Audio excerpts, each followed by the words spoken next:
So this is my baby Azalea, my Kirin.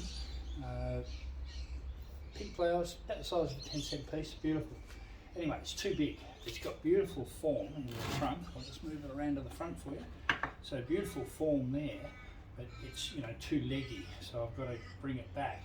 So what I did was I thinned it out previously, and I've just let it sit. I'm leaving it in the big pot so it grows quicker to get it to where I want it to be. So if I look through here, I've already pruned this lot off, and then I suddenly thought I should do a video on this. So there's tiny little shoots there. Now, is that where I want it to end up? Maybe, maybe not. I probably want to cut it back, but I'm going to do it in stages because I want leaves so that it regenerates. So if I look here, this is too leggy, so I'm just going to bring it back. Bring it back to there. Now, I know that's going to be too long, but I'm just leaving it there for now. So if I just work through it, and I'm going to trim this off because I bent it too hard, too fast, and snapped it. And you can see here that I want to bring this branch down because when you look at trees in the field, quite often old trees, that the branches are sagging down. So I want to bring this one down. So I just turn this about a quarter of a turn, once or twice a day as I come through. Generally best in warmer weather because the sap's flowing, a little bit more flexibility. So if I look at this whole bunch here, that's just way too big.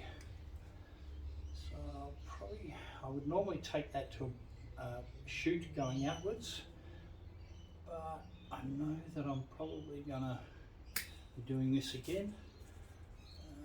Get in there. This one here, probably to there for now.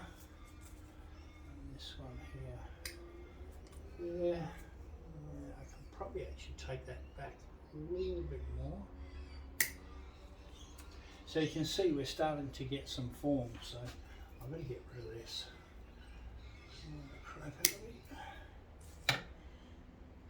So this is wire that I use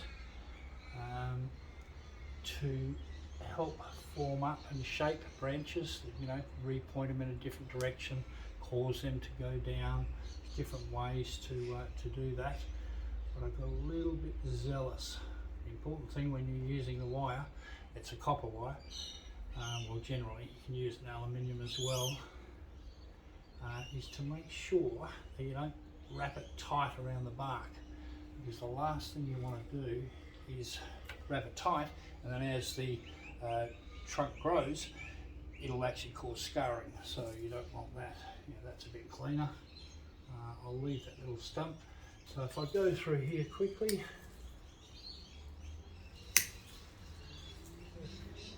getting it all cut back, and then thin this out. And so see here, so there's two shoots. There's one pointing forwards and there's one pointing upwards. So I'm probably better off going to the forward one because then it covers up the scar and gives it good form.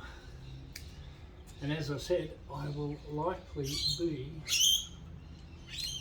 cutting this back even further. See, this is too high. I sort of probably want to bring it back to about here and here.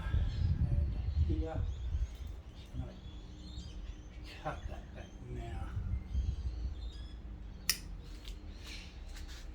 And then we've got a big bunch here, so that's all out of proportion.